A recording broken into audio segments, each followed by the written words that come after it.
एक रहस्यमयी जंगल में जहाँ प्रकृति अपनी खूबसूरती के साथ खतरा भी छुपाए बैठी है, वहाँ अचानक एक आदमखोर राक्षस जाग जाता है जो आधा पिरान्हा और आधा एनाकोंडा का रूप होता है। ये खून का प्यासा जीव अपने अंडों से छेड़छाड़ होते ही गुस्से में आ जाता है और जो भी उसके रास्ते में आता है उसे बेरहमी से मार डालता है। आज हम 2012 में हवाई द्वीप में हुई एक घटना की कहानी बता रहे हैं जिसमें एक साइंटिस्ट पिरान्हाकोंडा नाम के भयानक जीव की खोज करता है। वह एक शिकारी, एक कैमरामैन और एक हेलीकॉप्टर पायलट के साथ एक घने और खूबसूरत जंगल की ओर उड़ान भरता है। वहाँ के लोगों का कहना था कि उन्होंने हाल ही में एक ऐसा जीव देखा है जो पिरान्हा और एनाकोंडा का मिला जुला रूप है, यानी एक बेहद डरावना और खतरनाक जानवर। जब वे लोग जंगल में हेलीकॉप्टर से उतरते हैं तो वैज्ञानिक पायलट से कहता है कि वह वहीं रुके जब तक वह लोग उस राक्षस के अंडों का घोंसला नहीं ढूंढ लेते। तभी थोड़ी देर बाद वैज्ञानिक को आखिरकार उस विशाल जीव का घोंसला मिल जाता है। वह एक महिला से कहता है कि कैमरा लेकर आए ताकि वे अंडों को उनके प्राकृतिक माहौल में रिकॉर्ड कर सकें। रिकॉर्डिंग पूरी करने के बाद वैज्ञानिक एक अंडा उठाकर नमूने के तौर पर एक जार में रख लेता है। उसी समय पानी में बुलबुले उठने लगते हैं और झरने से एक बहुत बड़ा सांप बाहर आता है। जब वह देखता है कि उसके अंडे छेड़े जा रहे हैं तो वह गुस्से में पागल हो जाता है और किनारे पर खड़े शिकारी पर हमला कर देता है। सांप का काटना इतना भयानक होता है कि चारों ओर खून की एक धुंध हवा में फैल जाती है। यह देखकर महिला बहुत डर जाती है और कैमरा गिरा देती है। फिर वह वहां से भागने लगती है, लेकिन कुछ ही दूरी पर वह गिर जाती है और जब उसे कोई रास्ता नहीं दिखता तो वह भी उस राक्षसी सांप का शिकार बन जाती है। इधर सांप का ध्यान भटका होता है तो वैज्ञानिक इस मौके का फायदा उठाकर अंडों वाला जार अपने बैग में छुपा लेता है और धीरे धीरे पास के खुले जंगल की ओर चुपचाप भागने लगता है। उधर पायलट, जो अब तक टीम के लौटने का इंतजार कर रहा था, जंगल से आ रही राक्षस की डरावनी आवाजें सुनकर घबरा जाता है और जल्द से जल्द वहां से निकलने का सोचता है। वह हेलीकॉप्टर स्टार्ट करता है और उड़ने लगता है, लेकिन जैसे ही हेलीकॉप्टर करीब 10 मीटर की ऊंचाई पर पहुंचता है तो राक्षस उस पर हमला कर देता है और अपने मुंह से पकड़कर उसे फेंक देता है। इस टक्कर से हेलीकॉप्टर में जबरदस्त नुकसान होता है और उसे धुआं निकलने लगता है। हेलीकॉप्टर अपनी ऊंचाई खोने लगता है और जमीन पर गिरते ही जोर से फट जाता है, जिससे वह टुकड़ों में बिखर जाता है। तभी कुछ ही मील की दूरी पर एक कैमरा क्रू एक लो बजट हॉरर फिल्म की शूटिंग कर रहा होता है। एक और थकाऊ दिन की शूटिंग के बाद डायरेक्टर शूट खत्म करता है और सबको अंधेरा होने से पहले होटल लौटने के लिए कहता है। उस समय वे लोग कैमरा और बाकी सामान समेट रहे होते हैं और उनके साथ जैक नाम का एक प्रोफेशनल स्टंटमैन भी होता है। वह स्क्रिप्ट लिखने वाली रोज को होटल के बार में डिनर डेट के लिए बुलाता है, जिसे सुन रोज उसका निमंत्रण स्वीकार कर लेती है। लेकिन जाने से पहले वह सेट पर रुककर अपनी स्क्रिप्ट में थोड़ा बदलाव करने लगती है। तभी एक और कर्मचारी वहां आता है और उस चीज को ढूंढने लगता है जो उन्होंने शूटिंग के दौरान इस्तेमाल की थी। जब पूरे सेट पर ढूंढने के बाद वह चीज नहीं मिलती तो वह तय करती है कि वह पास के जंगल में जाकर देखेगी। जैसे ही वह पेड़ों के बीच जमीन पर गिरी हुई वह चीज ढूंढ लेती है और उठाती है, तभी एक विशाल सांप वहां आ जाता है। वह सांप उसे निगलने की कोशिश करता है और उस पर एक चिपचिपा, बदबूदार और बेहद घिनौना पदार्थ फेंक देता है, जिससे वह डर और घृणा से कांप उठती है। वह डर कर वहां से भागने लगती है, लेकिन रास्ते में जब वह एक बांसों के झुरमुट के पास पहुंचती है तो गिर जाती है। गिरने पर उसका पैर फंस जाता है और सांप उसे पकड़कर उसके पैर का निचला हिस्सा चबाकर खा जाता है। हालांकि यह सिर्फ एक शुरुआत होती है। उसका पैर खाने के बाद भी वह सांप शांत नहीं होता और उसके शरीर के बाकी हिस्सों को भी एक ही बार में निगल जाता है। उधर होटल में पहले से ही मौजूद रोज जैक से मिलने के लिए पूल के पास बने बार में जाती है ताकि वे कुछ समय अकेले बिता सकें। लेकिन तभी फिल्म की हीरोइन किम्मी बीच में आ जाती है और दोनों को रोक लेती है। किम्मी चाहती है कि जैक उसकी पीठ पर सनस्क्रीन लगाए। ये बात थोड़ी अजीब और बचकानी लगती है, लेकिन जैक मान जाता है और मदद करता है। उसी दौरान पास की एक कुर्सी पर बैठा एक टूरिस्ट किम्मी को पहचान लेता है और अपनी पत्नी से कहता है कि वह उनके साथ कुछ तस्वीरें ले। किम्मी जिद करती है कि तस्वीरों में जैक भी हो, लेकिन जैक अपनी डेट पर लौटने के लिए उत्सुक होता है, इसलिए वह बिना कुछ कहे वहां से चला जाता है। यह देखकर किम्मी बहुत नाराज हो जाती है। जब जैक अपनी टेबल पर वापस लौटता है तो रोज पहले से ही परेशान दिखाई देती है। वह गुस्से में अपना सामान उठाती है और जैक को अकेला छोड़कर वहां से चली जाती है। उनकी मुलाकात बस एक बीच की कुर्सी पर ही खत्म हो जाती है। उसी समय हम देखते हैं कि एक अजीब और संदिग्ध आदमी कैमरा क्रू को दूर से चुपचाप देख रहा है। दूसरी ओर कुछ किलोमीटर दूर एक महिला पर्यटक अपनी मोटर बोट से झरने की सैर पर निकलती है। वह पास की एक मरीना पर रुकती है और वहां से खूबसूरत झरने तक पहुंचने वाला रास्ता पकड़ती है। जैसे ही वह लड़की पानी में उतरती है तो अचानक एक भयानक जीव जो आधा पिरान्हा और आधा सांप होता है उसके पीछे प्रकट होता है। वह बहुत तेजी से हमला करता है और उस लड़की को एक ही झटके में निगल जाता है। हमला इतना भयंकर होता है कि लड़की का पूरा शरीर गायब हो जाता है और पानी में सिर्फ खून का एक बड़ा लाल तालाब बन जाता है। वहीं दूसरी तरफ जंगल में अकेले भटकते हुए प्रोफेसर लवग्रोव को एक पुराना जंग लगा हुआ ट्रक मिलता है जो एक सुनसान वीरान फैक्ट्री के पास खड़ा होता होता है। वह उसमें कुछ जरूरी सामान ढूंढने की कोशिश करता है। जब उसे अंदर कुछ भी जरूरी या उपयोगी नहीं मिलता तो वह ट्रक से बाहर आ जाता है। तभी ट्रक के पीछे से एक महिला अचानक सामने आती है और वैज्ञानिक पर बंदूक तान देती है। वह महिला उसे बंधक बना लेती है और काबू में कर लेती है। वह महिला उसे एक पुराने और टूटे फूटे कारखाने की ओर ले जाती है जिसे कुछ बदमाशों ने कब्जे में लेकर अपना अड्डा बना रखा है। जैसे ही वैज्ञानिक को वहां लाया जाता है तो वह डाकुओं के लीडर से मिलता है और उसे समझाने की कोशिश करता है कि जंगल में एक खतरनाक और डरावना सांप घूम रहा है जो किसी को भी मार सकता है। लेकिन जैसा कि उम्मीद थी, डाकू उसकी बातों पर विश्वास नहीं करते। वे उसकी चेतावनी को नजरअंदाज कर देते हैं और उसे कारखाने के एक हिस्से में बंद कर देते हैं जिसे वे जेल की तरह इस्तेमाल कर रहे होते हैं। अब लव ग्रोव को वहीं कैद रखा जाएगा जब तक कि उसका परिवार फिरौती की रकम नहीं दे देता। इस बीच जंगल के बीचों बीच 3 बॉटनिस्ट कई घंटों से एक ऐसे दुर्लभ फूल की तलाश में घूम रहे होते हैं जिसके बारे में कहा जाता है कि उसमें इलाज की ताकत है। जब वे आखिरकार उस फूल को ढूंढ लेते हैं तो उनमें से एक महिला अपनी व्यक्तिगत जरूरत के लिए बाकी समूह से थोड़ी दूर चली जाती है। लेकिन कुछ ही सेकंड बाद जंगल से उस लड़की की जोरदार चीख सुनाई देती है। बाकी दोनों को लगता है कि शायद उसकी दोस्त को मदद की जरूरत है, इसीलिए दोनों वैज्ञानिक जल्दी जल्दी फूल इकट्ठा करते हैं और उसकी ओर भागने की सोचते हैं, लेकिन उन्हें कुछ भी करने का मौका नहीं मिलता। तभी अचानक वह भयानक सांप वहां आ जाता है और उन दोनों महिलाओं के चारों ओर अपने शरीर से घेरा बना लेता है। सुबह सुबह वह राक्षसी सांप एक ही झटके में दोनों को निगल जाता है। उधर वह पर्यटक जोड़ा जिसने एक दिन पहले किम्मी के साथ फोटो खिंचवाई थी, अब एक रास्ते से होते हुए द्वीप के एक सुनसान और निर्जन समुद्र तट की ओर जा रहा होता है। जैसे ही वे वहां पहुंचते हैं, पति पत्नी सीधा समुद्र में खेलने लगते हैं। थोड़ी देर बाद वह व्यक्ति एक पेड़ की ओर जाता है ताकि अपना निजी काम कर सके और उसकी पत्नी फिर से समुद्र में चली जाती है। जब वह आदमी खुद को हल्का कर रहा होता है तभी उसे जंगल से कुछ अजीब आवाजें सुनाई देती हैं और जैसे ही वह जरा भी सोच नहीं पाता, वह डरावना सांप अचानक उसके पीछे प्रकट होता है, उसे पेड़ से टकराकर मार डालता है और फिर उसका शरीर खा जाता है। उधर जब पत्नी अपने पति को काफी देर तक नहीं देखती तो वह उसे पुकारने लगती है, लेकिन उसे कोई जवाब नहीं मिलता। दूसरी तरफ रोज और जैक अपनी असफल डेट के बाद फिल्म के सेट पर वापस लौटते हैं, लेकिन वहां पहुंचकर उन्हें पता चलता है कि निवेशकों ने इस फिल्म से हाथ खींच लिया है, इसलिए स्टूडियो ने फिल्म को बीच में ही बंद करने का फैसला किया है। ये सुनकर सभी कर्मचारी बहुत निराश हो जाते हैं और होटल लौटने के लिए अपना सामान पैक करना शुरू कर देते हैं। इसी बीच एक अभिनेत्री जो जंगल के बीच में किसी सीन की प्रैक्टिस कर रही होती है, वह अचानक सामने खड़े एक विशाल सांप को देखकर डर जाती है और वहां से भागने लगती है। लेकिन कुछ ही दूरी पर एक और सांप सामने आ जाता है और उसे चारों तरफ से घेर लेता है। हाँ, आपने सही सुना, अब सिर्फ एक नहीं बल्कि 2 खतरनाक और भूखे सांप शिकार के लिए तैयार हैं। दोनों राक्षसी सांप एक ही समय पर उस महिला पर हमला कर देते हैं और उनकी जबरदस्त ताकत के कारण वह बेचारी अभिनेत्री दोनों के बीच बुरी तरह कुचल जाती है। लेकिन इसके बाद दोनों सांप आपस में लड़ने लगते हैं क्योंकि दोनों को अपना शिकार नहीं मिल पाता और वे एक दूसरे से छीनने की कोशिश करते हैं। उधर होटल लौटते समय कैमरामैन की टीम को सड़क के बीच में खड़ी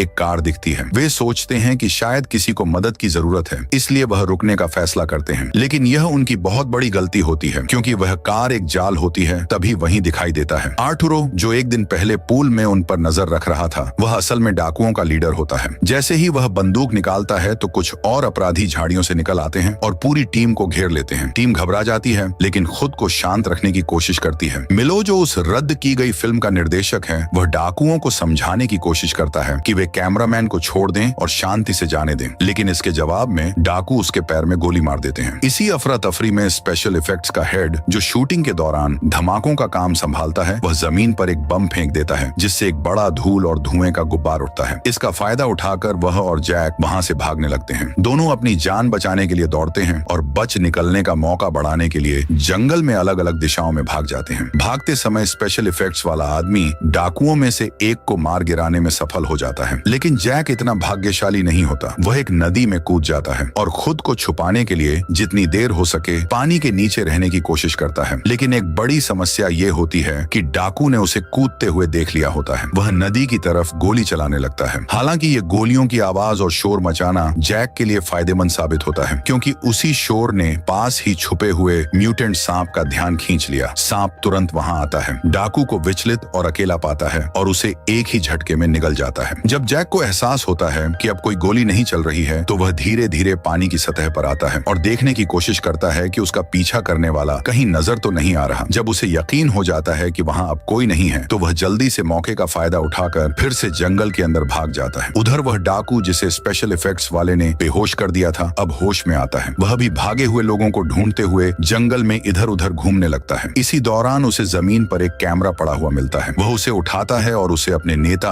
आर्थुरो के पास ले जाने का फैसला करता है। जब आर्थुरो कैमरे में रिकॉर्ड किए गए वीडियो देखता है तो उसमें एक ऐसा फुटेज मिलता है जिसमें देखा जा सकता है कि कैसे प्रोफेसर लवग्रोव के साथ आया शिकारी एक विशाल सांप का शिकार बन गया था। ये वीडियो देखकर आर्थुरो सोचता है कि यह बात पाइक को दिखानी चाहिए। इसके बाद वह सभी कैदियों को एक गाड़ी में बैठाता है और अपने गुर्गों के साथ उन्हें लेकर कारखाने की ओर निकल जाता है। वह वहां जाकर कैदियों को उस वैज्ञानिक के साथ बैठा देता है और कैमरा अपने बॉस पाइक को दे देता है। जब पाइक रिकॉर्डिंग देखता है तो उसे समझ आता है कि वैज्ञानिक के पास जो अंडा था जिसे वह कछुआ समझ रहा था असल में वह पिरान्हाकोंडा नाम के खतरनाक जानवर का अंडा है। वह सोचता है कि यह कोई कीमती चीज है और अब वह उसे ब्लैक मार्केट में बेचने की योजना बनाता है। इसी बीच प्रोफेसर लवग्रोव कैमरामैन को उस जानवर के बारे में बताता है कि वह कितना खतरनाक है और कैसे वह पहले भी लोगों को मार चुका है। फिर आर्थुरो वहां आता है और सभी कैदियों को बाहर ले जाता है। वह एक वीडियो रिकॉर्ड करता है जिसमें वह फिल्म स्टूडियो से फिरौती की रकम मांगते हैं, लेकिन जब सबका ध्यान थोड़ी देर के लिए बढ़ता है तो रोज इस मौके का फायदा उठाती है और वहां से भाग जाती है। एक नकाब पहने डाकू उसके पीछे भागता है और रोज जंगल के अंदर दौड़ने लगती है। भागते भागते कुछ ही मिनटों में फिल्म की स्क्रिप्ट लिखने वाला लेखक एक जगह फिसल कर गिर जाता है और वह जगह एक विशाल एनाकोंडा के घोंसले जैसी होती है जिसमें दर्जनों चिपचिपे अंडे पड़े होते हैं। तभी डाकू उसे पकड़ लेता है, लेकिन किस्मत से वह बच जाता है क्योंकि अचानक वही खतरनाक और बड़ा उत्परिवर्ती सांप वहां आ जाता है। सांप डाकुओं को घेर लेता है और उन्हें खा जाता है। रोज किसी तरह वहां से निकलती है और फिर से कारखाने की ओर भागती है। वह डाकुओं को चेतावनी देने की कोशिश करती है कि पास में एक खतरनाक राक्षस है, लेकिन वे उसकी बात नहीं सुनते और उसे दोबारा कैदियों के पास ले जाते हैं। उसी समय जैक और सुपरवाइजर कारखाने को ढूंढ लेते हैं। वे दूरबीन से कारखाने में चल रही हलचल को देखते हैं। फिर वे एक गार्ड को पकड़ लेते हैं, उसकी बंदूक छीन लेते हैं और प्लान के मुताबिक आगे बढ़ते हैं। सुपरवाइजर धीरे धीरे जगह जगह बम लगाने लगता है। दूसरी तरफ जैक रास्ते में जो भी डाकू मिलते हैं उनसे लड़ता है और उन्हें खत्म करता है। आखिरकार वह कैदियों को ढूंढ लेता है और उन्हें कार तक ले जाता है ताकि सब भाग सकें। जब वे सभी खुले मैदान में पहुंचते हैं तो मिलो खुद पीछे रुकने का फैसला करता है और डाकुओं का सामना करने के लिए तैयार हो जाता है। बाकी सभी लोग कार स्टार्ट करने की कोशिश करने लगते हैं, लेकिन गोलियों की आवाज से वह विशाल सांप वहां आ जाता है। उसे देखकर डाकू उस पर गोलियां चलाते हैं, लेकिन उनका कोई असर नहीं होता। सांप बहुत ताकतवर होता है और पाइक की प्रेमिका को एक ही बार में निगल जाता है। उसी समय सुपरवाइजर राक्षस को मारने के लिए बम को एक्टिव करता है, लेकिन बम का असर उस पर नहीं पड़ता, बल्कि बम के धमाके से गिरा मलबा सुपरवाइजर पर आ गिरता है और उसकी मौके पर ही मौत हो जाती है। जैसे ही वे कार स्टार्ट करने में सफल होते हैं, कैमरामैन और बाकी लोग वहां से भागने लगते हैं, लेकिन सांप और पाइक दोनों उनका पीछा करते हैं। इस भाग दौड़ में उन्हें पता चलता है कि यह राक्षस न सिर्फ बड़ा है बल्कि बहुत तेज भी है। भागते लोगों को आसानी से ओवरटेक कर लेता है। वह उनके सामने आकर रास्ता बंद कर देता है, जिससे सबको गाड़ी रोकनी पड़ती है। उसी समय पीछा कर रहा एक डाकू भी वहां पहुंच जाता है। वह एक मिसाइल लॉन्चर निकालता है और सीधे सांप के बड़े सिर पर हमला कर देता है। जैक मौके का फायदा उठाकर कार तेज चलाता है और विस्फोट से बाल बाल बचता है। अब लगता है कि राक्षस मर गया है, लेकिन मामला इतना आसान नहीं होता। जब जैक कार के डैशबोर्ड की तरफ देखता है तो उसे पता चलता है कि पेट्रोल खत्म होने वाला है। इस वजह से उसे कार रोकनी पड़ती है। जैक नीचे उतरकर देखता है कि क्या हुआ। तब उसे पता चलता है कि एक गोली पेट्रोल टैंक को लग गई थी, जिससे सारा पेट्रोल बह गया। तभी वैज्ञानिक को याद आता है कि जंगल के बीच एक घाट है जहां हमेशा वो लोग नाव छोड़ते हैं जो ट्रैकिंग यानी लंबी पैदल यात्रा करने आते हैं। इसीलिए अगर वे उस घाट को ढूंढ लें तो जंगल से बाहर निकल सकते हैं। अब जब सबको रास्ता पता चल गया तो पूरा ग्रुप नदी के किनारे किनारे चलने लगता है ताकि भारी गोलीबारी के बाद भी घाट तक पहुंचा जा सके। इसी बीच मिलो, जो किसी तय दिशा में नहीं जा रहा था, चलते चलते एक समुद्र तट तक पहुंच जाता है। वहां एक महिला अब भी अपने पति का इंतजार कर रही होती है। मिलो उसे सांप के बारे में बताता है और कहता है कि उन्हें तुरंत यहाँ से भाग जाना चाहिए, लेकिन महिला उसकी बातों पर यकीन नहीं करती और अपने पति को ढूंढती रहती है। फिर मिलो उसका पीछा करता है और दोनों चलते चलते उस घोंसले तक पहुंच जाते हैं जहां बहुत सारे अंडे रखे होते हैं। इतने सारे अंडे देखकर मिलो को समझ आ जाता है कि यह उसी खतरनाक सांप का घर है। वह महिला को फौरन यहाँ से भागने के लिए कहता है, लेकिन महिला को गुस्सा आ जाता है क्योंकि उसे लगता है कि शायद इसी सांप ने उसके पति को खा लिया है। गुस्से में वह जमीन से एक मोटी लकड़ी की टहनी उठाती है और सांप के अंडों को तोड़ना शुरू कर देती है। उसी वक्त वह विशालकाय सांप अचानक वहां आ जाता है और एक ही झटके में मिलो को निगल जाता है। उसका सिर्फ एक पैर ही जमीन पर बचा रह जाता है। ये सब देखकर महिला सदमे में चली जाती है, लेकिन सांप को गुस्सा आ जाता है क्योंकि उसके अंडे नष्ट किए जा रहे थे और वह महिला के पूरे ऊपरी शरीर को एक ही बार में खा जाता है। उधर जंगल में जो अच्छे लोग बचे थे वे काफी देर तक पैदल चलने के बाद आखिरकार उस मरीना तक पहुंच जाते हैं जहां पहले एक महिला थी जिसे झरने पर सांप ने खा लिया था। वहां उन्हें उसकी नाव मिल जाती है और वे सब उस नाव में चढ़ना शुरू कर देते हैं। जब प्रोफेसर लवग्रोव रोज को अपना बैग देते हैं तो उस बैग में रखा अंडे वाला डिब्बा